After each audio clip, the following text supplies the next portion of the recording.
Are you doing a movie marathon for this weather? I really wanted to. The problem is like we're recording this right now, and I'm gonna try to get a jump start on some of the editorial for it once it's done, and then at like 5, I have D&D for 4 hours. So I'm gonna be doing that, unfortunately, or fortunately, depending on your outlook on that. But with this weather coming in, all the snow and everything, I wanted to watch The Thing. Oh, that is perfect and for this. Your boy QT, I wanted to watch The Hateful Eight. Because that's a great movie, snowed in. I'm pleading the fifth. Come on. Come on. Give me a little something. Okay, I want to know your snow in movies. Okay. Give me 2. But I also want to know, is there, out of all of Quentin Tarantino's filmography, what is the one that you think is the most palatable for you? Like if you had to watch one of his movies. I don't think I've seen all of them. I mean, to start there with Quentin. I don't think I've seen even close to all of them because after a certain point, you just got to like start protecting your mental health. It's the same thing with Ari Aster. Sure. You know, after a while, I just got to keep being like, my brain is more important to me than being trapped in a movie theater with Ari Aster or Quentin Tarantino for 2 hours. So that was me with James Cameron in Avatar: Fire and Ash, which is why I will not review or talk about. Yes, I did. I'm fine with that. I'm not. The Fire Lady was so cool. I can't believe I'm like riding this hard for Avatar, but the Fire Lady deserves to be like celebrated. She was awesome. I don't care. Pick a Quentin Tarantino movie. Go. Could I even name? I haven't seen Once Upon a Time in Hollywood. I guess maybe I should watch that one, but I don't really want to. Okay. Then fine. What are your 2 snow in movies? I'm going to my parents' house this afternoon to make some homemade pizza, and I have heard a rumor that my mom wants to watch some Lifetime movie called like Murder. Oh, awesome. Murder on. I can't say this with my speech impediment. The Orient Express. No, worse. Okay, let me try it because I do have a speech impediment with R's. But I believe it's called Murder on Myrtle Beach, which is really difficult for me to say. All right. Kind of want to see what this is all about. She says it's an older... No, they're just giving me Murder on Myrtle Beach. Maybe I don't have the name right, but it's some Lifetime movie from apparently a couple years ago that is about Myrtle Beach. And that is where like my family, some parts of my family would go for like winter time now. So I think that's why it's spreading around the family as something to watch. But I do know that it is Lifetime, and I think that there's murder involved. Okay. That's going to give you the cozies, the warm fuzzies for a good old snow in. Exactly. Not quite The Thing. No, but... not quite The Thing. I don't feel like I have any. I was trying to think when you said The Thing. I was like, what's a snowy movie? Oh, I should watch Little Women. Greta Gerwig's Little Women. Yeah, it does snow for a brief moment in that movie for sure. I was thinking something more like Jack Frost, or there's that movie called Snow Day, I believe. No. I'm digging deep, dude. Yeah, but is Snow Day a good movie? I mean, not particularly. Okay, so I could watch a movie like Little Women that's good, that has a little bit of snow. I already have the snow. The snow's provided for me. We've got 8 inches out there. I'm set. Little Women is so cozy and it's so warm and it's so lovely. So, and I haven't watched it in a while. So maybe Little Women. Little Women and Murder on the Myrtle Beach. I'll get the technical name for that when we watch it. Yeah, please do. Make sure you follow up because that, I'm sure, will be delightful in its own regards. Absolutely. But all right, here we are for another episode of I Think You'll Hate This. Welcome back. My name is Nick. I'm here again, joined as always with my good friend Tina. Hello, how's it going? Hello. We are back for another edition, and this one we're going to be doing a little bit differently. Typically we like to do, some preamble at the beginning, segue into a news story. We kind of trade off week over week and then jump into 2 main topics for the episode. But this is kind of our sort of wrap up episode for the year that was 2025. So we're actually going to dispense with the news story in the more traditional sense. We do have a news story kind of worth talking about, but it's going to be more sort of protracted to a like full segment. Very excited. We kind of held off on this for a bit because there were a couple movies that I wanted to catch up on that I had a strong sort of feeling and inclination that might end up on my list. And I was right in the case of one of them. So we'll definitely dive into that for sure. But Tina, let's get started with our news story, main topic number one of the show, which is, of course, the Oscar nominations. They just came out this past week. The Oscars are going to be on Sunday, March 15th. It is the 98th Academy Awards, once again hosted by Conan O'Brien. Another little factoid as well is that beginning in 2029, the Oscars are going to be exclusively partnering with YouTube for the telecast. That'll be during the 101st Academy Awards and will be with YouTube at least until 2033. Excuse me, which is, very optimistic to think we're all going to be around for that. So I love that the Oscars are hopeful that movies will still exist at that point in time. So first off, right out of the gate, what are your feelings about the Oscars in general? Conan O'Brien returning. How you feeling? You pumped? I don't like that it's in March. I'll say that right up front. I think it needs to move back. Last year was March. I know. I don't like that it's continuing to be March. Yeah. It feels like it needs to happen in February. That doesn't really affect me. I'll be honest. That is the least of my concerns coming into this. But here's it's like, I don't know how, like, we will be a year from the time that Sinners released when we're still talking about Sinners at the Academy. Like, I just don't know how much more I can talk about One Battle After Another and Sinners and Marty Supreme and Sentimental Value. Like, I'm ready to sort of remember those movies, award those movies, and then start looking ahead at 2026 and the movies that'll be coming out there. So I think keeping it in March, it used to be, I feel like in various different years, it's gone from like January, late January, mid-February, and it's slowly been pushed into March. And I just feel like we don't need 3 months into the year to continue talking about these movies. That's fair, because then as you were saying that, I was like, oh, I'm going to be at South by Southwest when it's happening. And then I was like, how am I going to watch it? So I agree. Yeah, it should not be that late in the year. Even like the first, because I want to say last year it was like the first weekend of March. I want to say like March 5th or something. Like at least the beginning, Yeah.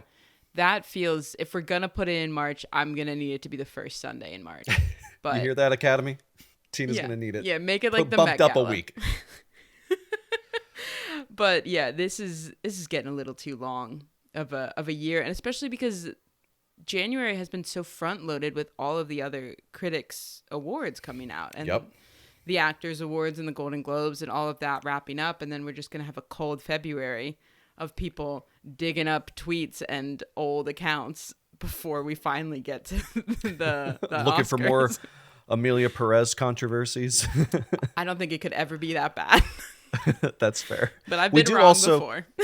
We do also have sort of sandwiched in between the Critics' Choice and Golden Globes. There's still the BAFTAs. The nominations for those are January 27th, so any day now.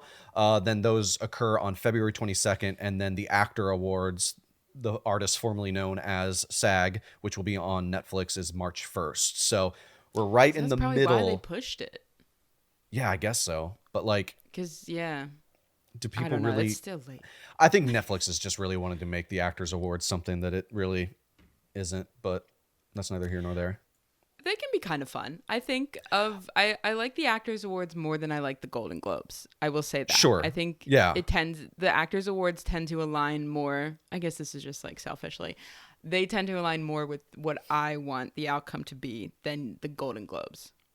Look, I'm always down for a film award show. Like, I'll take them where I can get them. I love seeing filmmakers and talents get on stage and talk about the work that they've done. And I like when these movies that are always in some way, shape, or form really good, all the way up to like exceptional films, get recognized and get a lot of visibility on all these platforms and stuff. So I think any advocation for a film like that, I'll always celebrate. I will say though, and we talked about this, I believe, with the Golden Globes, or it was the critics or something like that, but we got to get back to clips. We got to get back into a clip culture Yes. for these award shows. We need to be able to see at least like 25 or 30 seconds of a performance for these actors, for the films, Yeah. to kind of give us a broad overview of what these films are and the stories that they're telling for people that aren't in tune with these things, because it's a great way Right. for people to get exposed to new films. Right. Give me a clip. Give me a fashion show. Bring it back. Yep, Let the Oscars have a little style again. That's what we I need. agree. All So right. you want to Shall just we get dive into in? this? Yeah, we I got mean, plenty no, of time. but I know that that's what we're doing here.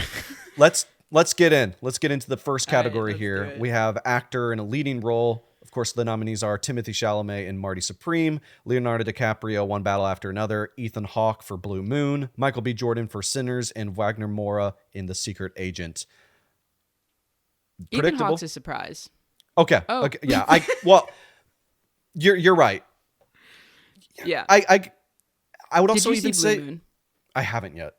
I haven't. Okay. They finally docked down the rental price on Apple. It was like the sort of like $20 rental, but now it's Yeah. like $5.99 or something like that. So I'm keen to check that out. I'll have seen all of these before the Oscars. I think obviously I haven't seen Secret Agent either. Yeah. So between Blue Moon and Secret Agent, I need to brush up on those performances.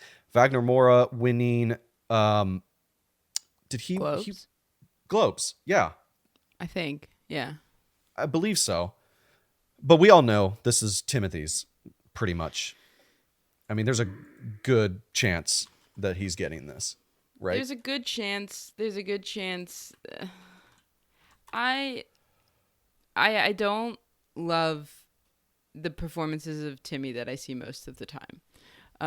I think that what I really like about actors and what stands out to me in an actor's performance, it doesn't matter what kind of movie they're in, if they're in a comedy, a drama, a thriller, whatever, it's like that sense of emotion behind their eyes that you feel like they are in this place, even though it's a completely fake environment that they've created for the sake of this. And it feels like they are living and breathing this character. For me, I don't think that I have seen a performance by Timmy that has hit those marks for me. Not even Little Women? No.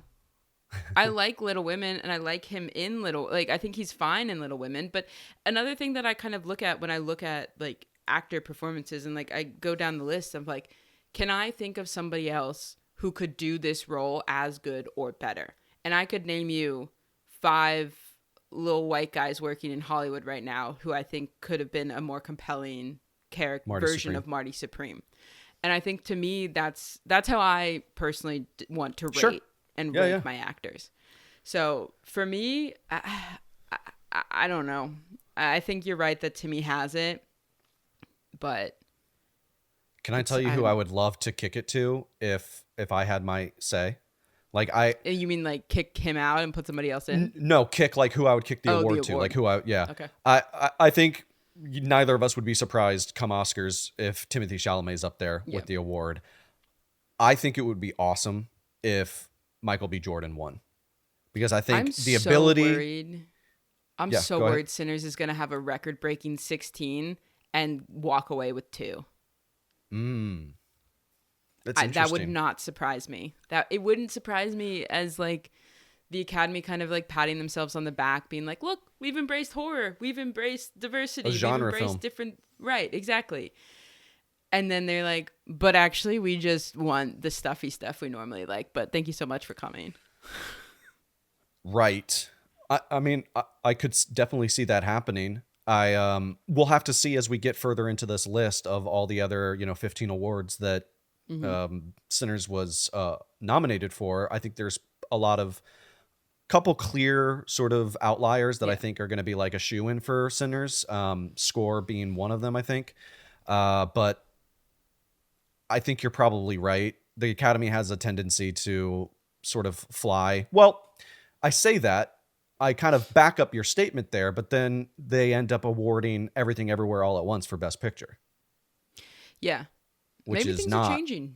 sentimental value. You know what I mean? It's like totally opposite movies. But they both deal with families. I think why Everything Everywhere All at Once feels like a sort of safer route is because even though it is absurd and like really does go to weird lengths, it doesn't really feel, and I love the movie. I think it's phenomenal. Me too.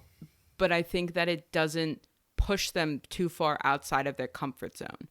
Okay. Which is why I feel like it kind of also worked on a more mainstream level, is because it's interesting, it's fun, it's well made, it's well done, the actors are all great, but it's not asking people to push themselves outside of what they would normally watch, because it has so much in common with superhero movies and like multiverse movies and things like that, that I think that it still kind of feels safer than, say, something like Sinners, which is, I feel like a lot of people would kind of turn their noses up at it because of like the tons of blood and guts and nastiness that go along with it. So I think that they're spiritually, like, we can see the similarities, but I think in like the wider world, I think it's harder. Also, my mom started watching Sinners. She said it's the most boring thing she's ever seen in her entire life, and she does not understand why it's nominated. Did she finish it? No. Okay. Do you know where she stopped watching? They turned in the vampires came, so I know that. Okay. But she said, I don't understand why it's getting nominated. We've all seen a vampire movie before. That's awesome. This is my favorite time of year because my mom hates movies. But then, like, every once in a while, my dad will be like, well, let's just watch this one, because he's seen Sinners and loved it. And so he's like, I think you could like it. But I don't think after 30-some years of marriage, I don't think the man understands what kind of movie she likes. Yeah. And so then I always get these text messages that are like, this is horrible. And it's like one of the most widely decorated movies of the year. Yep. I've reached a similar sort of area with my parents where I have a hard time recommending movies to them, and they end up watching movies despite my cautions and warnings. I told them not to watch The Substance. They're like, what the hell was that? They heard me talking about Begonia, and then they watched that, and then my mom's like, this is bizarre. I said, welcome to Yorgos Lanthimos. I don't know what to tell you, dude. It's like, it is what it is. Timmy's probably going to win. Yeah. I can't necessarily see it go any other way. Actor in a supporting role. Let's get to it. Benicio del Toro, One Battle After Another. Sean Penn, One Battle After Another. Jacob Elordi, Frankenstein. Delroy Lindo, Sinners. And Stellan Skarsgård in Sentimental Value. I think the one here that stands out is Delroy Lindo. Has not been in the supporting role race at all this season. So seeing this is a pleasant surprise. I thought he was very, very good in that movie. I think to varying degrees, everybody here is awesome. Again, we're going to mention One Battle After Another a lot this episode, but I was more fond on it than you were. I think both those performances are really good. I frankly would be happy with anyone taking this award, in my opinion. I think it'd be cool to see Jacob Elordi win for The Creature. I think that would be really, really cool. I'm leaving this happy wherever we go, but I think if I had to pick, it's Sean Penn. You think? You really? Yeah. Interesting. I don't want it to be. I really don't want it to be. You don't think Stellan Skarsgård with Golden Globe getting that? No, because they were split. That's true. Yeah, and that goes to the Wagner Moura of it all, is that he wasn't competing against Timothy or Leonardo DiCaprio. So that's probably where his success will stop in terms of that award. He'll be nominated like he is right here, but he's not going to win. I think it's going to Sean Penn. And in my heart... Sorry, I was just going to say, you don't think that the fact that they split the vote with Benicio del Toro and Sean Penn, they'll cancel each other out? That's not really...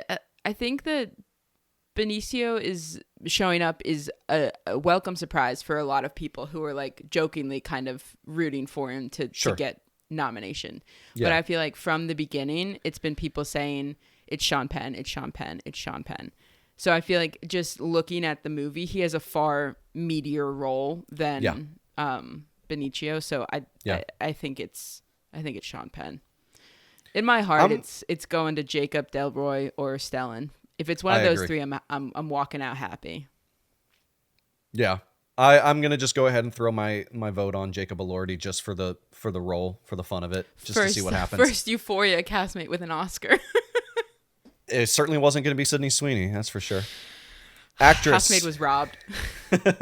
Actress in a leading role, we have Jessie Buckley for Hamnet, Rose Byrne for If I Had Legs, I'd Kick You, Kate Hudson for Song Sung Blue, Renata Runsby for Sentimental Value, and Emma Stone, Begonia. This is where we're going to get into my feelings about what I texted you yesterday about the Academy's on my shit list. Should I go get my Song Sung Blue t-shirt, though? Do you have it? Okay. Tina's going to go get a shirt. Go now. I want to see it. Oh, my goodness. We will Okay, cut hold this on, out. hold on. Yeah. And we are back.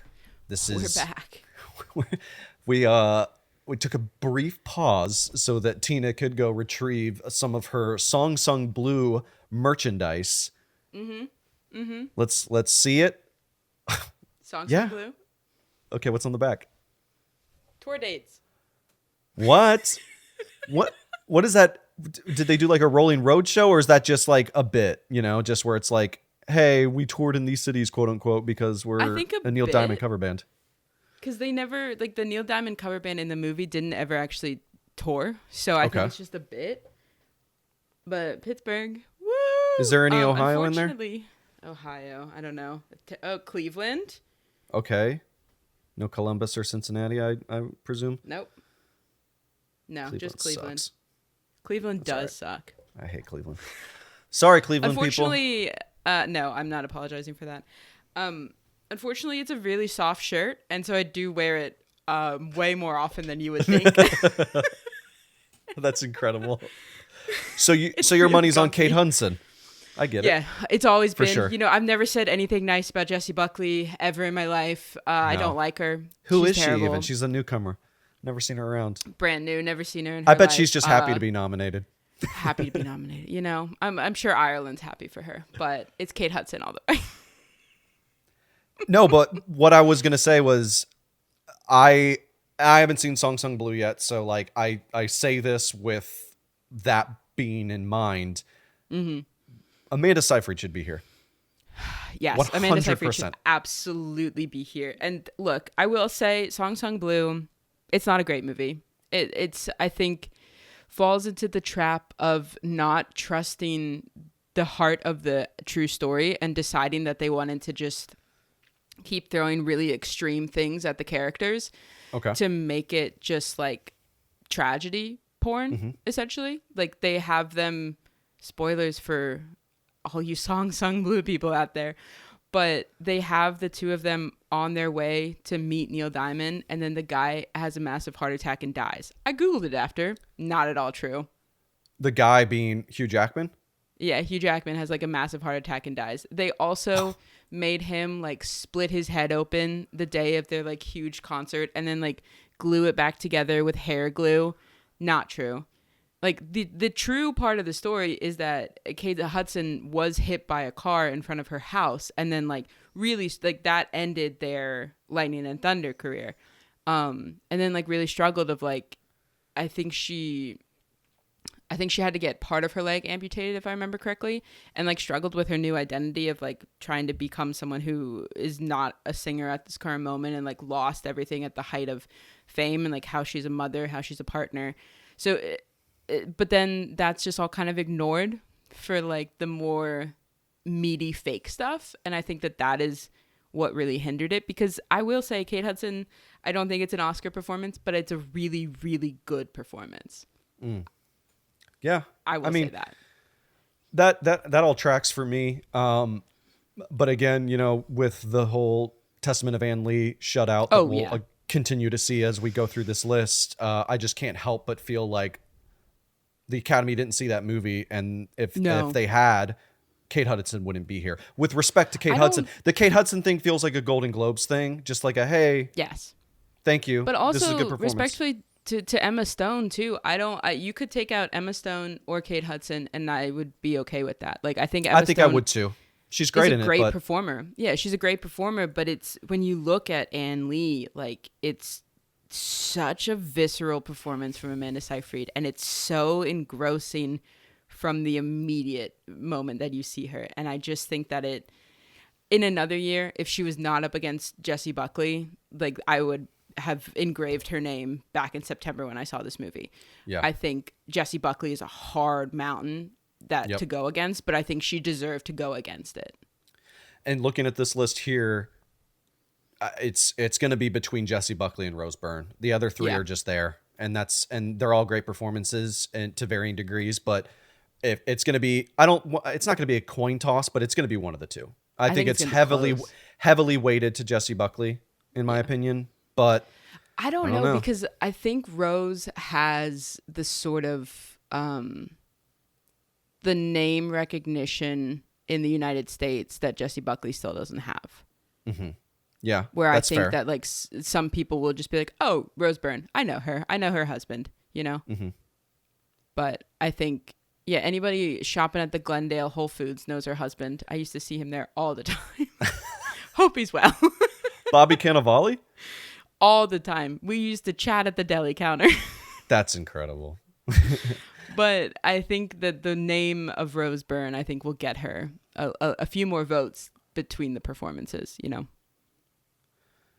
Actress in a supporting role nominees. We have 2 for sentimental value. We have Elle Fanning and Inga Ibstadter Lilius. I got better at that, I think. Amy Madigan for weapons. Womano Mosaku. Can't pronounce her name. I apologize. But for Sinners. And then Tiana Taylor for One Battle After Another. Look, I'm on my weapons shit. So I'm going all in, dude. We're gonna get her there. I wouldn't be surprised if she doesn't win. You. But you didn't believe me that she'd be nominated. No, remember like when we did those first couple test episodes and we were talking about it, I did not believe you that we would be sitting here talking about this. Yeah. So kudos to you for we need all the support we can get. So if you want to hop on board and push this along. No, I'm on the sentimental value train. I can't be jumping. Who? Well, who you picking? Inga. Yeah. I would agree. Somebody on Instagram made a joke of like performance 2025 was the year of characters named Agnes making me cry, and it was Inga's performance in Sentimental Value, Jessie Buckley in Hamnet, and then Eva Victor in Sorry Baby. That's right. Yeah. Mm-hmm. Wow. Big year for the name Agnes. Big year for Agnes. Huge year for Agnes. For me, I'd be happy with Inga. I'd be happy with Wound Me from Sinners and that, or Elle. Those 3 I think are what I'm interested in. Tiana Taylor, I think it's a good performance. I don't think she's in it enough. Yeah. To be considered supporting in the way that these other women are. And I think that that's just the reality of her nomination. Back in the day, Anthony Hopkins, Silence of the Lambs, didn't he win Best Supporting Actor? And he's only in that movie for like 8 minutes? Something to that effect. I would have to see. Yeah. Who was he up against, though? I don't know. We'd have to pull the numbers, and I don't want to Google right now. So let's get on to the next award show. Not the next award show, but the next category, and I'll pull that stuff up in the background. But let's talk for the next category here. Animated feature film. We have Arco, Elio, K-pop Demon Hunters, Little Amelie, or The Character of Rain, and Zootopia 2. Well, you know where my heart is. Well, we know where your money is. I might, yeah. Well, go ahead. Speak to it. Little Amelie or The Character of Rain, to me, it's hands down. It's not a question. I think I personally am not a K-pop Demon Hunters fan. I don't really like it. I think that this narrative itself has a lot of issues coming up in like how they address friendship and like problems within friendship, and then how they kind of mistreat each other, and then everything is like swept under the rug. And I don't really think that that's a great thing for a movie directed toward children. Not that I'm like think that like we should like take down K-pop Demon Hunters. I just think that like there's some issues with it that I don't think a lot of other people are talking about. But to me, Little Amelie is breathtaking, and it's so wonderfully animated, and it's so emotional, and it is the one that from TIFF that I am still thinking about on top of like Ann Lee and Hamnet. Fascinating. I enjoyed it. I liked the animation style. Hmm. It was one of those kind of one and done for me. I understood what it was doing. The feels were all there. I found it to be sincere. But look, I mean, K-pop Demon Hunters, the animation is stunning. It's frenetic and fun. It's got that Spider-Verse sort of feel to it. I mean, it's Sony Pictures Animation, and the Yeah. music is bop. It's just great. It's a movement I right don't love the now. It's music happening. either. I I know love that the like music. I know K-pop's gonna win. Like I don't think any of these other ones are really standing a choice. I think if something does upset it, I think it'll be Arco. But just based off Interesting, like how people are talking about all of these things. But K-pop demon, it really just did not click for me. I don't know. I really just, and the music I also did not like. So I know I'm in the minority on this one. That's fair. It's okay. Yeah. It's okay to Yeah. be incorrect sometimes. Before we move on to I didn't say that. I did not say that. Before we move on to the next category, I just want to close the loop on the Anthony Hopkins conversation. So Anthony Hopkins did win for Best Actor at the Academy Awards in 1992 for The Silence of the Lambs. He defeated Warren Beatty in Bugsy, Robert De Niro in Cape Fear, Nick Nolte in The Prince of Tides, and Robin Williams in The Fisher King. That's kind of crazy. With respect to the Tiana Taylor of things in terms of like bandwidth in a movie. But I also feel like he should not have been nominated. It's a good performance. It was pretty great. It's but again, I haven't seen some of those other movies. Supporting? Why is he not in supporting? It does feel like a supporting actor for sure. And that gets to the whole like macro of it all of like, how are we quantifying supporting actor versus best actor, which is a separate conversation. We could poke holes in a lot of the sort of categorization of these things. Like now that we're getting into, I believe this is the first time that this category has been part of the telecast with the Academy, but best casting in a movie. So the nominees, Wait, go for it. Hold on. Before you get there, animated short film, Retirement Plan. That has my whole heart and soul. I love Retirement Plan. Please search it out. It's very beautiful. All right. Shout out to Retirement Plan for animated short film. Some of these, admittedly, guys, we're going to kind of gloss over because I just kind of want to get to the meatier ones. Like, I haven't seen a lot of the documentaries. I haven't seen a lot of the live action short films. So maybe we'll do an episode later on about those as we get closer to the Oscars. I mean, God, we have plenty of time before the telecast. We got so much time. We'll probably revisit some of these. So we're just going to hit the really big ones, the ones that are going to make the biggest splash. So back to casting. I believe this is the first time that we're seeing it. So we got Hamnet, we have Marty Supreme, we have One Battle After Another, we have The Secret Agent, and we have Sinners. This is, I would imagine, the act and the art of casting, of finding the right people, finding the right faces, the right talent, populating the world and the scenes with these characters to make them feel real and lived in. Haven't seen Secret Agent, so can't really comment on that necessarily, but if I had to pick I'm split between Marty Supreme and Sinners is where I'm I think it's going to go to Hamnet just because I think since this is its first year, Nina Gold is like one of the most famous casting directors in the business. So it feels like that is where it's probably going to go. To me, this is one of the ones that kind of I was bummed by this list because to me, something like The Long Walk is why we should have a casting awards because you have to find 15 young boys who mesh together and also give incredible performances on their own.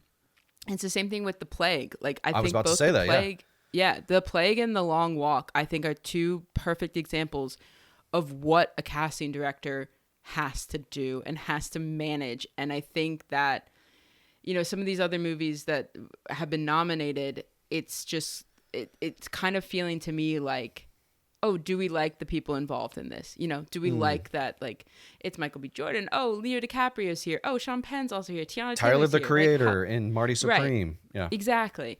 Whereas I think something like The Long Walk shows much more of the casting director's voice and their ability to truly shape the films that we are seeing at the end of the day. Whereas a lot of these, I feel like they kind of came into like the directors or the production team kind of came in and we were like, with some of so these people attached. Sinners was probably written with Michael B. Jordan in mind, and Marty Supreme. I think Timmy's been involved for like 7 years, so I think these are all like good examples, and I'm excited that casting directors are finally being recognized. But I think that the Long Walk being ignored is really devastating for me. Yeah, that's an interesting. I would not have thought about that, but the more you talk about it, that makes complete sense. And the thing about talking about the Long Walk and even the Plague, and I see a little bit in some of these other films, the thing that I think is the most aspiring for me when looking at this category is like, what are the discoveries here? What are the people that are not the Timothée Chalamets or the Leonardo DiCaprios and Regina Halls next to each other? Like, what is something that's like, I never knew that this is such a find. This is a treat. Right. And you get that with Miles Caton in Sinners. You get that with Chase Infinity in One Battle After Another. Was this Jacoby Jupe's first movie in Hamnet? I think so. Yeah, I think it was his first one. And so each of those have like such nuggets of like, man, you found lightning in a bottle. This is incredible. And then all the people that surround them that aren't, again, these big name faces. Again, I would even say, I know you don't like the movie, but like Kevin O'Leary and Tyler, the Creator, I know that they have like, they carry with them their own presence or whatever, but I feel like they do act incredibly well and embody those characters so well that takes a certain other level of casting as well. Is like, you have to look at the person for who they are, and in the real world, right? You wouldn't think like that they would fit into these roles and into these movies, and they don't stand out like, whoa, okay, now all of a sudden the movie halts and doesn't feel. But like Penn Teller kind of jumps out. I didn't recognize him, admittedly. Okay.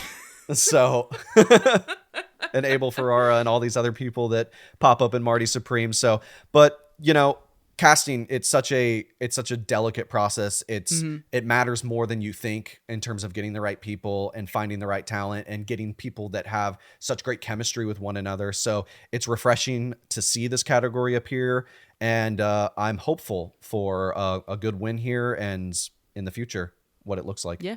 All right. Let's sprint through a couple more of these real quick. Cinematography. We have Frankenstein. It's Train Marty Dreams. Supreme, One Battle After Another, Sinners, and Train Dreams.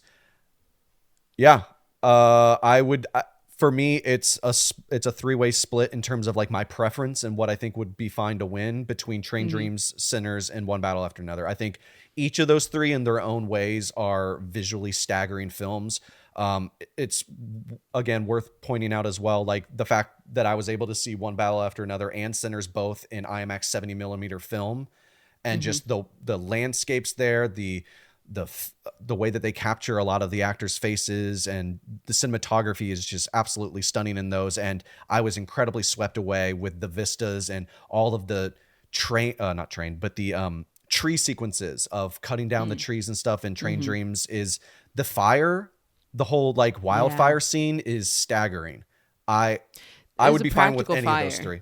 Was it really? That's what it's a practical. So I interviewed Alexandra Shaler, who was the production designer for Train Dreams, and it was one of my favorite interviews that I've done, because she just sent a cold DM and was like, "I want to do this," and when they were talking about like, how are we going to do the fire, how are we going to do the cabin, she was like, "Well, it has to be practical. We have to burn down this cabin because like fake flames just don't read as well." So they, on that smaller budget of a film, they fought for that practical fire to get it, and that's why it looks so beautiful in that movie. Damn. Yeah. Huge proponent for practical wherever you can get it. Watched a movie last night. Not a lot of practical stuff in that movie. We'll talk about that later, and it shows. And yeah, don't care for that. Yeah, any of those three I'm fine with, but I'll get on your train, as it were, and put all my focus and excitement and hope for Train Dreams. Yeah. Costume design. This one's funny. Sinners, Marty Supreme, Hamnet, Frankenstein, Avatar, Fire and Ash. All right, Avatar. Saved the best for last. Let's get into it. My fire girl is getting her due. Let's go. That's got to be what it is, dude. It can't be the little mech suits that this is just dumb. Why is this here? Why is It is Avatar here? very, it's very interesting, like, in this year of, like, we see Song Sung Blue earlier. Song Sung Blue has a ton of, like, fun outfits also. Like, it was already on the radar of people. Yeah. You also have Ann Lee, the Oscars love a period piece, but they haven't seen Ann Lee. So it really is just a confusing nomination for Avatar Fire and Ash. But and again, I don't know why I'm riding this hard for Avatar. It's very out of character for me. But the design of the fire people is very interesting, and I think that the design of their clothes is the visually, it was what I think Avatar needed to, like, resuscitate it. Like, I don't think it fully worked. I think it's still a bit of a slog of a movie because it is so much retreading, like what the past two movies have done. But anytime that they put the focus on them, it was like those shock paddles at the hospital that just, like, brings it back to life. Yeah. So again, I don't want to be riding this hard for Avatar, but that's how you know that I'm sincere, because I don't want to be doing this. So who are you picking? Sinners. Yep. Yeah. I would say think Sinners or Frankenstein for me. Yeah. Yeah. I think Frankenstein for me, part of, like, as much as, if I separate Frankenstein, the visuals and the costume of it from Frankenstein the movie, I really love the visuals and the costumes and the production design and all of that. But then when I try and mesh it up with the themes of the book and the movie, they feel at odds with each other. So that to me is why I'm not, like, all in on the Frankenstein's, like, visual components. Sure. Directing, we've got Hamnet with Chloe Zhao, Marty Supreme, Josh Shefty, One Battle After Another, Paul Thomas Anderson, Sentimental Value, Joachim Trier, and Sinners, Ryan Coogler. So Mona Fastvold should be here. Let's just say that Mona Fastvold deserves a spot here. Absolutely, yes, hands down, 100%. way before. You can take Josh Safdie out, put Mona in there for me, please. That would be fantastic. Because Ann Lee is just so beautifully realized, and every turn it just feels like nobody has seen it, and that's why it's completely shut out. We're all gonna look back on this and wonder why we failed Ann Lee this bad. I won't shut up since September about Ann Lee. I've been begging for that soundtrack for months. I bought a spoon. Did I tell you this? No. You got a spoon? Okay, so the Testament of Ann Lee on Instagram posted that they were, like, doing a collaboration with some local place in Pittsburgh, and it's, like, all, like, weird shaker things. Okay. But if you ordered it, you also got, like, an Ann Lee trinket. So unfortunately, I did order. Let me show you my spoon. It's out of stock now. You can't buy it anymore. I bought this tasting spoon. Yeah. It's in the shaker style. Which is what, long and hard to use? Probably. She made things difficult, I think. And then you also got this little, as a free gift, this necklace that says the Testament of Ann Lee. And then inside of it, it says a place for everything and everything in its place. But I'm more excited about the spoon, if I'm being honest. And, like, why they randomly decided to partner with a local Pittsburgh artisan shop. That's fun. I would have done that as well if I had the foresight about Ann Lee, but I only just got around to seeing it, so I missed out on the spoon, I guess. Yeah, you did. I'll let you know how it is. I'll give you a review. When it arrives, please. I'll give a review. We'll circle back to this. This is Paul Thomas Anderson's, I believe. I mean, all the signs have been pointing there. He's been gobbling up these awards all the way through the season. But I would love a surprise in either Ryan Coogler or, you know what, Chloe Zhao. Screw it. Give it to her. I don't care. I love her.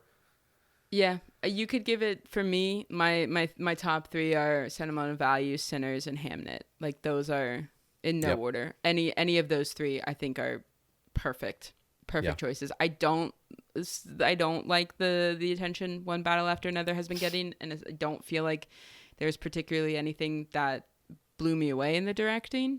So to me, it just feels like it's it's kind of a letdown for me for that one. So Real quickly, film editing. F1, Marty Supreme, One Battle After Another, Sentimental Value, Sinners. It's probably going to F1. yeah, I mean, this is where I think Fine. F1 should be. Yeah, Yeah, agreed. I'm fine with that. International feature film. We have Secret Agent with Brazil. It Was Just an Accident, France. Sentimental Value, Norway. Surat, Spain. And the voice of Hind Rajab for Tunisia, right? Mm-hmm. Get that Yeah. right, I think, pretty much. That's the only one I haven't seen. Oh, and Secret Agent. I've seen the voice of Hind Rajab. It's it's so hard to watch. Do you know what it's about? No. It's they use the real voice of I want to say, I think she's like 5 or 6 year old girl. Her name's Hind Rajab, who was in a car in Palestine, and everyone in the family in the car was killed, and she is alone in this car surrounded by the dead bodies of her family, and she makes a call to like the aid organization to try and get out. And because of all of the blockades, and because like they can't just send an ambulance, this girl is on the line for like hours and hours on end and cannot get help. And so it takes place pretty much entirely in the kind of like a first aid, or like a Red Cross sort of organization. I think it's called Red Crescent. Okay. So that part is fictionalized by actors. But then the voice of the girl and the phone call is all Hind Rajab. And so it's just like it's all of her in her unedited voice of like a little 6-year-old girl who's like, am I going to die here? And like these adults who are just like fully breaking down and so frustrated because of the reality that they are stuck in. It's a very hard watch. Wow. I'm happy that it's here. Damn, that's going to be on my list for sure. I'm going to have to find a way to catch up with that for the show. I think where we're at probably in terms of the winners here, I think it's a split. I think it's going to be between Sentimental Value and The Secret Agent probably. I agree. I think It Was Just an Accident is an incredible film. I think it's just lost a lot of steam. I think it's lost a lot in terms of the conversation. It's fun seeing Surat in here. I did not like Surat, so I don't feel fun about it. I think it's fun just because it's like such a it's kind of a difficult movie too in some respects. There's some interesting emotional and shocking things that happen in it. It also felt a little meandering to me, especially in the third act. But because of its propulsive score, the performances, and the relationship between the son and the father and where that journey goes in it, I was invested for quite a good portion of it. And the ending, like the last 20, 15 minutes is just like explosively like what the hell's happening, but also like what the hell's happening in terms of, do I feel any sense of fulfillment or resolution? Right. Like I felt like the movie just kind of wrapped up and I wasn't necessarily given anything to sort of really go home with in terms of like a fulfilling story. It just kind of like ran out of steam and just cut to credits, and it's supposed to be like profound and leave a statement or whatever, but I didn't really get any of that. So that's why I feel like it's so disappointing. And this is not the first time that Park Chan-wook has been ignored by the Academy. That too. But the fact that No Other Choice is not here is just incorrect. I would just blatantly incorrect. To that end, I would probably cut out Surat and throw in No Other Choice. I would also throw in Sound of Falling. Absolutely brutal watch. Very esoteric, very much a bummer, but highly recommend it. It's just brutal, but it absolutely deserves to be here. All right, we're getting close to the end here. Makeup and hairstyling, Frankenstein, Kokua. This is a movie that just came out of nowhere that I don't know about. So I've seen it. Okay, we'll get to that. Yeah. Sinners, The Smashing Machine, and then The Ugly Stepsister. Kokua. What is it? Kokuho. What are you doing? Kokuho. What are you talking about? This isn't a word that I just stumble upon in my day-to-day. I don't just have this. You're just adding all these extra letters that don't make sense. It's like an epic of these two guys who are like young kabuki performers, and it's like their falling out and their friendship over like 30, 40 years. So makeup in there is beautiful. I have to agree. I am But I happy think to it's see. Yeah, go for it. no, go ahead, because I think I we're was gonna just say gonna the same thing. Ugly Stepsister. Yeah, Dude, it's bonkers that this movie's in here. I know, it's so cool. It's a really small movie. Played at Sundance last year. It's on Shudder right now. Really kind of gross. There's a couple moments that are particularly cringe-inducing. The makeup's really good. I don't think it's going to win. It most likely won't. But No. it getting recognized, I think, is pretty damn fun. I think so too. I think it's awesome. I think it's a huge year for horror and genre movies, and I think that hopefully that this is just the beginning of more of that stuff being recognized in the future. But I think it's awesome. I think it's awesome that it's here, that people are talking about it. Standing with Frankenstein and Sinners is no small feat. I think that's really, gotta really feel cool. pretty cool. Yeah. Yeah. Music, original score. We have Begonia. We have Frankenstein, Hamnet, One Battle After Another, and Sinners. None of it matters because Ann Lee's not here. That's true. Ann Lee is also noticeably absent from music original song, which is also nuts. A lot of the songs are Shaker songs, so they couldn't nominate that. So I think they did "Clothed by the Sun." That's fine. Just do that one. Yeah, that's "Clothed by the that's Sun" a great is great. one. It's incredible. God, it's so good. But for me, I think in original score, I'm kind of rooting for Begonia just because it is so bonkers and antithetical to what you think of when you think of an Oscar-nominated score. So Yes. I think, even though I do think that Sinners will win, and I will be very happy when Sinners does win, Begonia is cool. I agree completely.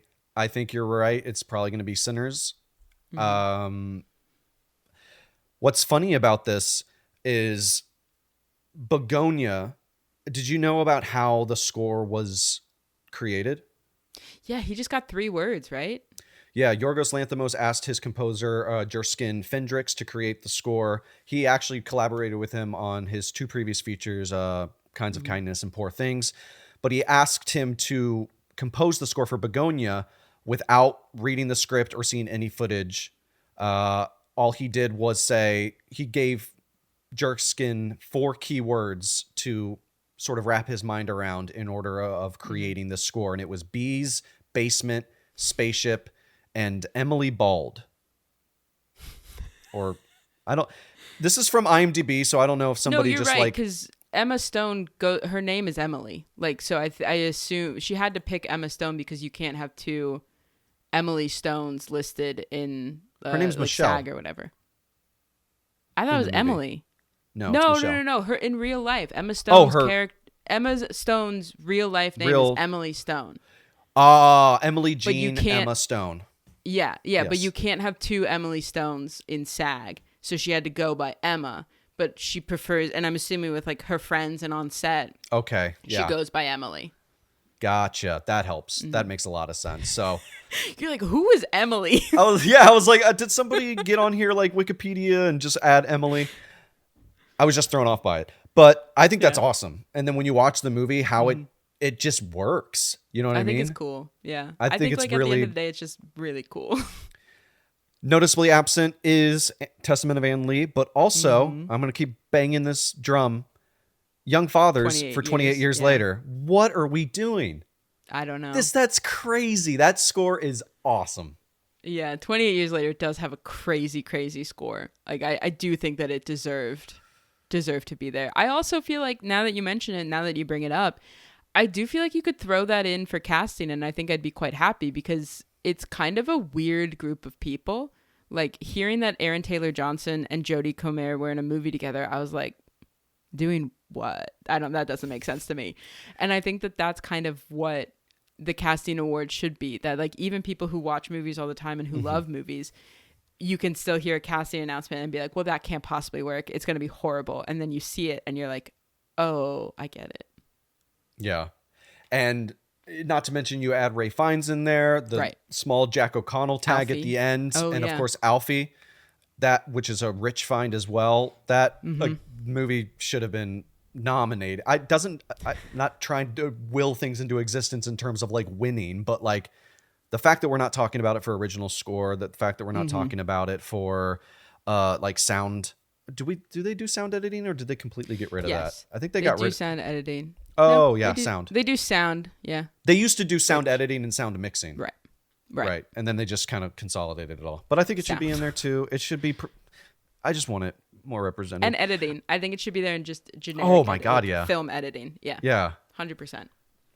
But that would be Righty. one too many horror movies for them, and they were like, "No, we can't." No, we can't. We're all full up. We already allowed sinners in here. I don't have too much to say about music original song, but let's rip through it. Dear Me, pardon. Golden from K-pop Demon Hunters. I Lied to You from Sinners. Sweet Dreams of Joy from Viva Verde. And then Train Dreams from Train Dreams. This is going to Golden. Let's. Which, as someone who loves and really enjoyed K-pop Demon Hunters, wouldn't you argue that this is not even the best song from K-pop Demon Hunters? I would agree. Yeah. Okay. I Same, which is why I'm like, this should go to I'd Lie to You. Yes. Yeah, I would agree. I would agree in terms of I Lied to You, not only as a song, but as a function of the movie Right. is so important. Golden isn't that much for me in the grand scheme of K-pop Demon Hunters. If anything, I think what it sounds like, the sort of Yeah. last song they do when they're Yeah, defeating yeah. the bad guys at the end, I think that makes more sense as a best original song in terms of it being better and it serving a function more consequentially in terms of the movie itself. So Right. I would swap those out easily. So it's gonna be Golden, but I would love an upset for I Lied to You because that whole sequence is just It's great. it's fantastic. And shout All out right. Diane Warren clocking in another nomination. That's true. Writing adapted screenplay, we have Begonia, we have Frankenstein, Hamnet, One Battle After Another, and Train Dreams. I don't think it should be One Battle After Another. It probably will, or it might be split with Hamnet, perhaps. Yeah, I mean, for me, I think we talked about this last time for another writing award that I think a lot of people don't see movies like Hamnet and movies like Train Dreams where it's very internal. The writing is very much internal. It's very Yeah. emotional in that way. They don't see, because it's not like word for word sort of adapted in the way that I think One Battle After Another kind of is, or like more matching what exactly is on the page. I think that they view what One Battle After Another is doing as more interesting. But for me, and it could just be like a personal thing, where something like taking the internal dialogue and the internal emotional journey of something like Hamnet and Train Dreams, I think it's much harder to translate to the screen. But that's so I'm rooting for one of those two. I'm rooting for a big upset. Writing original screenplay, we have Blue Moon, It Was Just an Accident, Marty Supreme, Sentimental Value, and Sinners. I think that this is probably Sinners. This is probably the only award that really is going to get Ryan Coogler up on stage. So, I think- haven't seen Blue Moon, yeah. so Blue Moon, the best part about Blue Moon is Andrew Scott. Hands I down. love Andrew Scott, so I believe that He's 100%. phenomenal. He's phenomenal in it. I think I likened it to, you know, that Fiona Apple quote where she's like, I quit Coke after I spent a night with Quentin Tarantino and Yeah. Paul Thomas Anderson. That Blue Moon is like that, but theater kid version.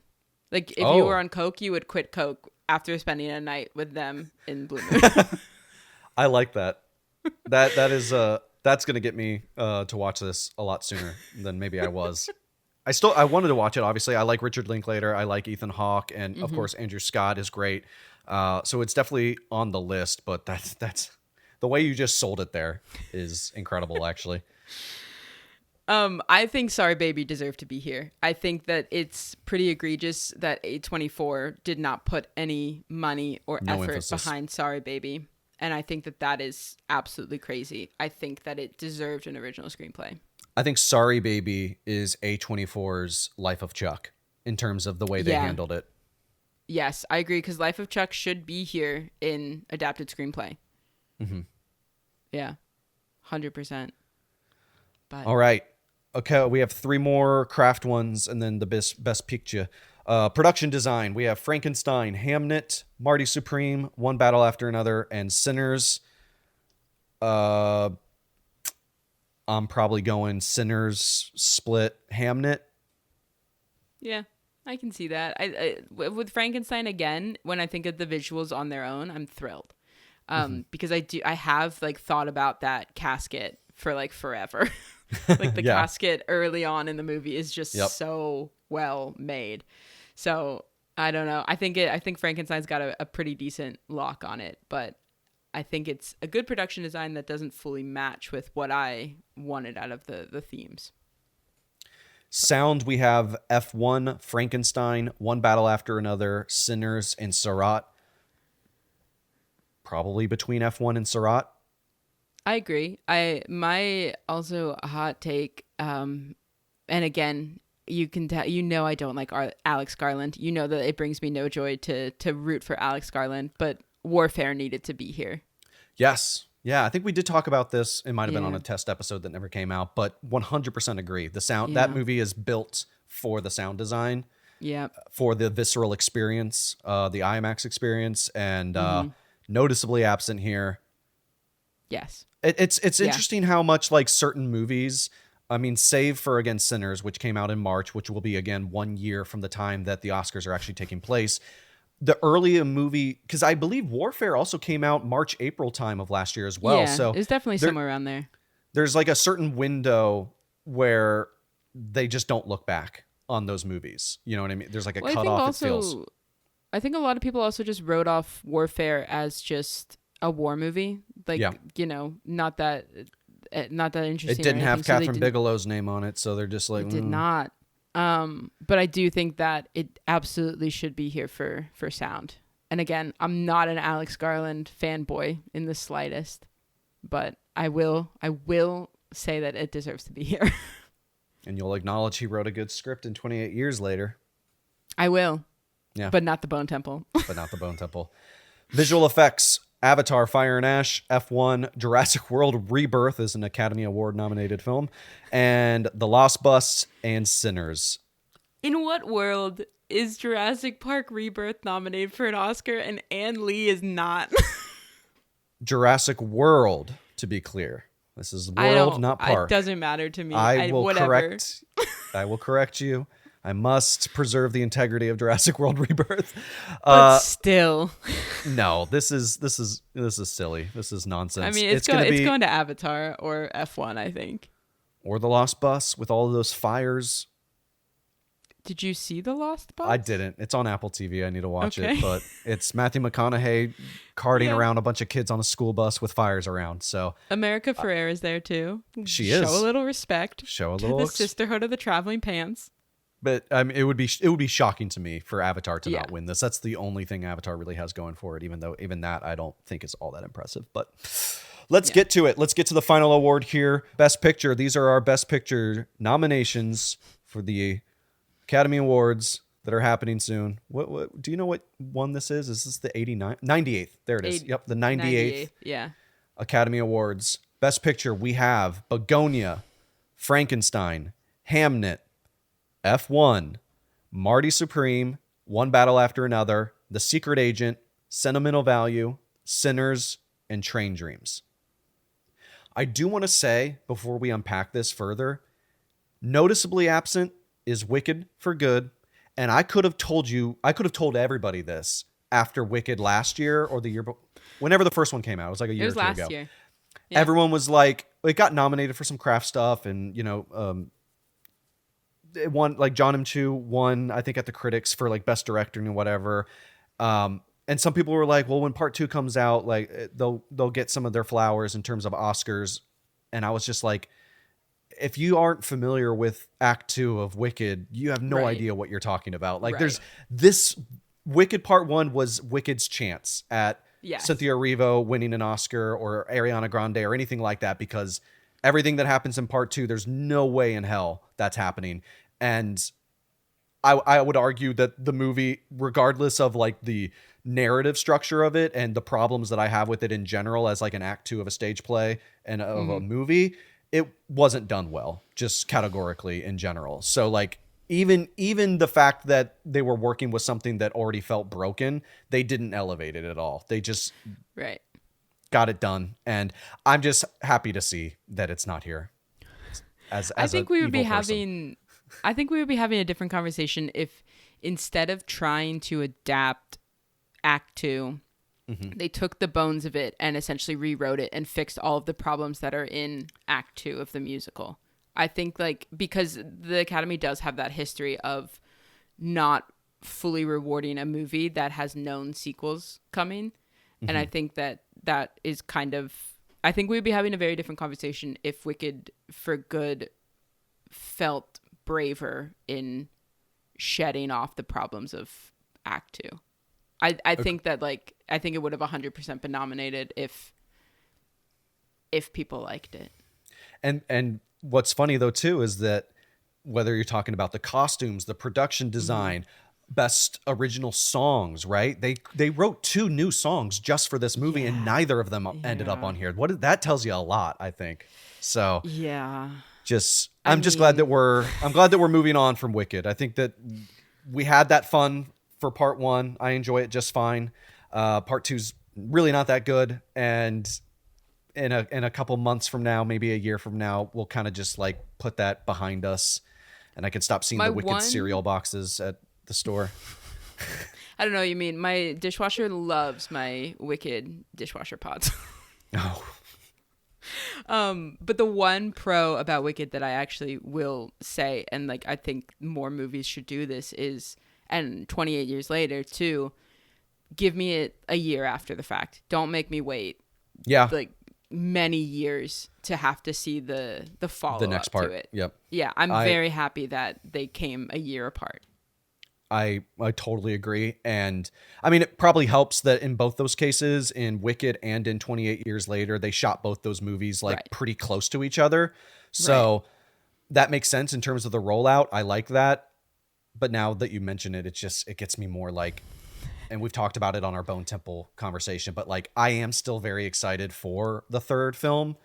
But I don't want to wait too long. Just let's go. Yeah. Let's keep the momentum. We're all talking about 28 Years Later. Let's just finish it out and see what that looks like. But Best Picture, a lot of great choices here. I think so. I mean, I don't know. I'm preparing for a One Battle After Another win, and that just, and you should. And I don't want it. I get that. I do not want it at all. To me, I have a lot of issues with One Battle After Another. I think that it kind of, I really don't like the way the female characters were written. They don't feel real. Like some of the lines just felt just very poorly written. And I think that like a lot of Black female critics are writing about that. And I don't think that those voices are being heard because film criticism is still primarily white and primarily men. So that is like one of my biggest feelings of I just didn't something felt off to me and I couldn't vocalize it like what it exactly was. And then I read some of these articles and I was like, oh, okay, yeah, that's what I feel as well. I also just felt like it didn't have anything to say, I think is my problem with One Battle After Another, is that it just feels like a hollow attempt at kind of like vaguely pointing at the current state of our lives and the current state of the United States and saying, look at it, but then not saying anything more than that. And like, bro, I am looking at it. I'm living in it and I hate it. And I just don't feel like it had a guiding force of any kind. And to me, that is kind of what makes films interesting, is like when you can tell that there's some emotional or intellectual or some sort of thought, some sort of force that is pushing everything forward, that is guiding everything. And I could not tell you what that is in One Battle After Another. I think people had fun. I think it is fun to watch Benicio do his little dance. And I think a lot of people enjoyed seeing Leo play against type, but for me, that's nowhere close to a movie that should be recognized on this scale. Yeah, I think that's a good point, though. I mean, you're being able to recognize and acknowledge like the good things about it, the things that you can understand why a lot of people sort of are rallying around it. But when you do talk about these things called Best Picture, and when you see it put up against movies that are operating at a higher cylinder in terms of really connecting with like thoughtful messaging, a point of view on things, emotional through lines, something that drives the film, leaves you with an impression that you as an audience member can wrestle with and think about. Right. It does, I feel like in some respects, lack those things. But then again, I don't want to put too much emphasis on the Oscars and Best Picture, because categorically year over year there's always been like weird winners like Green Book, and then just seeing movies like Sentimental Value and Hamnet and Train Dreams next to an F1 or a Begonia Right. or Frankenstein for that Even matter. Begonia, though, but even Begonia has something more behind it. Even Yeah, Begonia, at the end, you're just like, oh, like it does force you to think about something, like yeah, about your own life or the life of what's happened. It's very similarly of like, look at the world that we're living in, and then but it leaves you with some sort of message. It may not be a message that you agree with or one that you feel like is true or any what have you, but you can tell that when they were adapting it and when they were writing it and when they were creating it, they had some central guiding light that they were like, this is the thing that we are working toward. These are where yep. all of our choices Are are leading us. essentially. Right, right.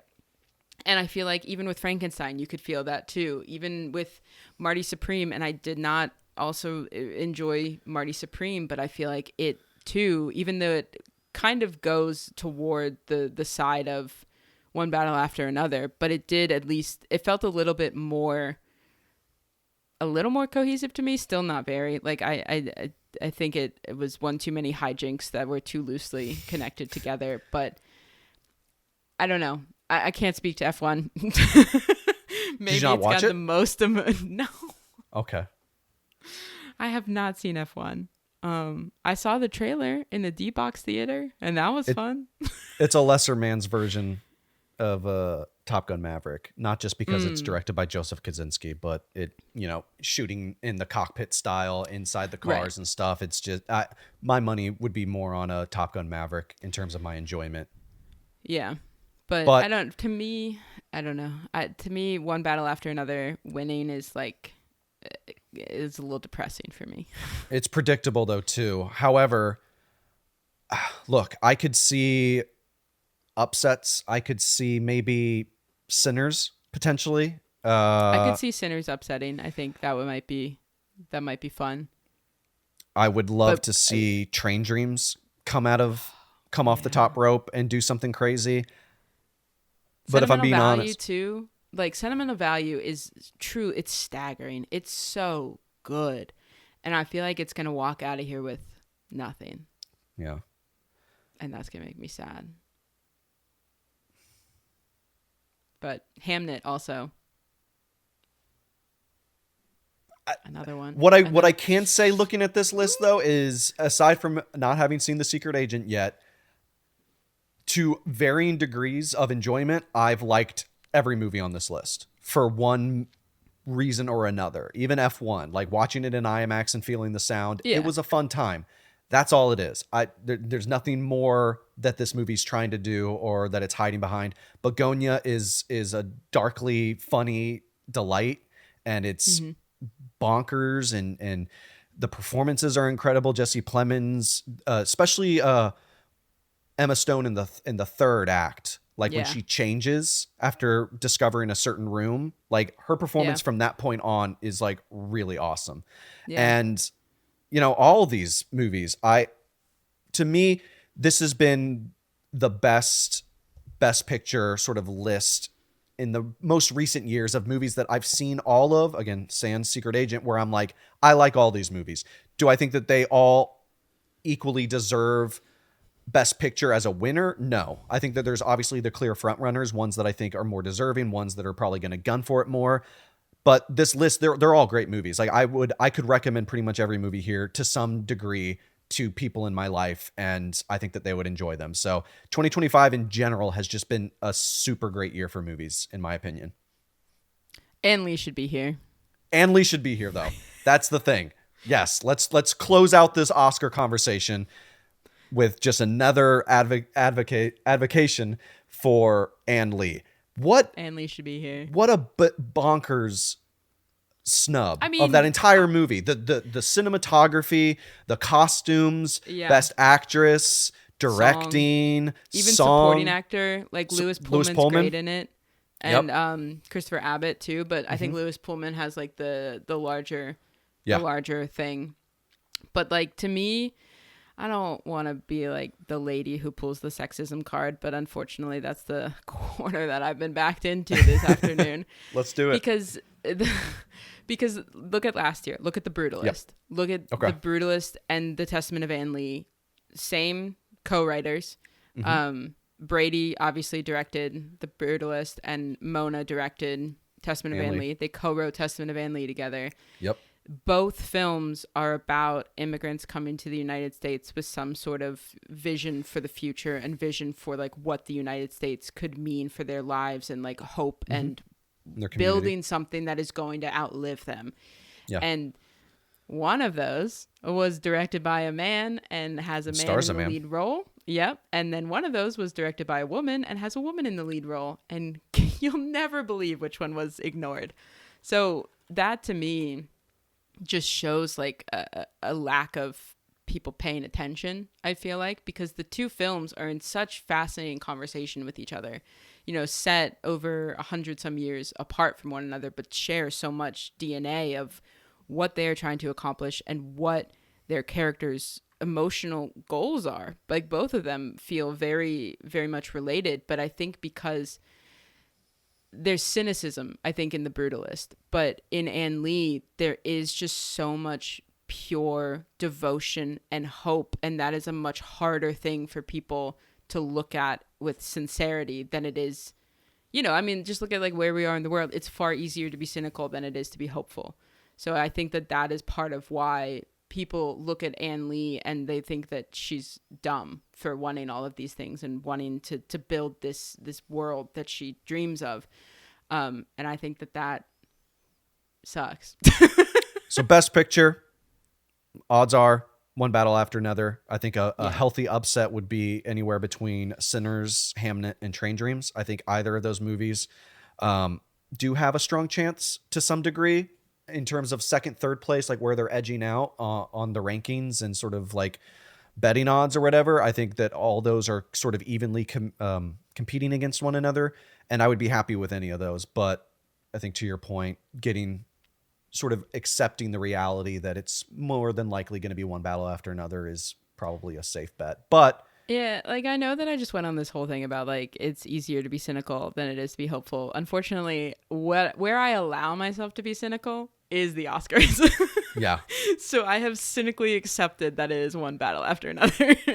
And I don't even want to like hope, even though like I want Hamnet and Train Dreams to make some moves.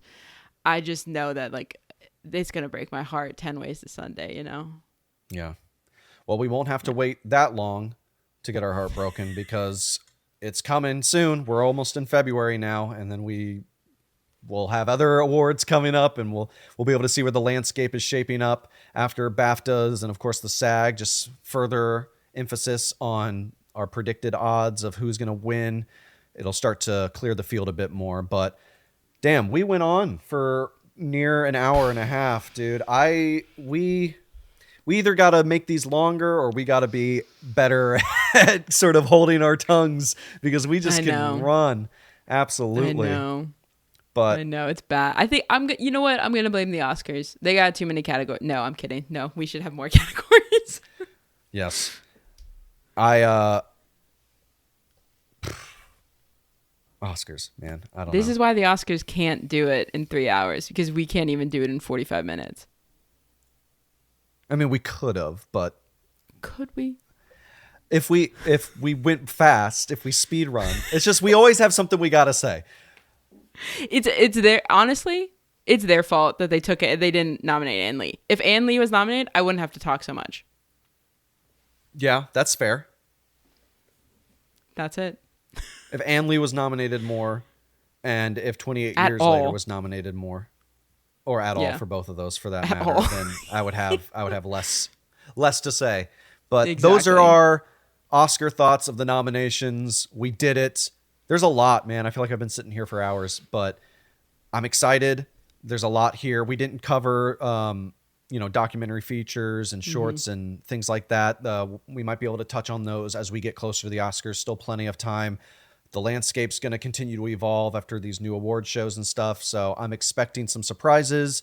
Obviously expecting the predictable. But either way, we're celebrating another great collection of films from 2025. It's going to be a fun night. Thank you all for hanging out with us on this episode of I Think You'll Hate This. If you've liked this episode, please do us a favor and jump on our socials, hit the follows, the likes, the shares on YouTube. Make sure you're following us on all your podcast platforms, whichever it is, Apple, Spotify, you do your thing. And yeah, stay with us on all of our socials. We're on X, TikTok, Facebook, Instagram, everything and everywhere, all at the same time. Yeah. Thank you guys for watching. Get in the comments. Let us know what you think. Things that you'd like us to talk about. Things that, maybe we can improve. I don't know. Yeah. We're open to suggestions. We're open. And I think that'll do it for us. Go watch a movie. Here. Go watch a movie. That's our call to action it. is just go watch more movies, preferably in theaters. But you know what? If you can't do it, that's fine too. So we'll see you next time.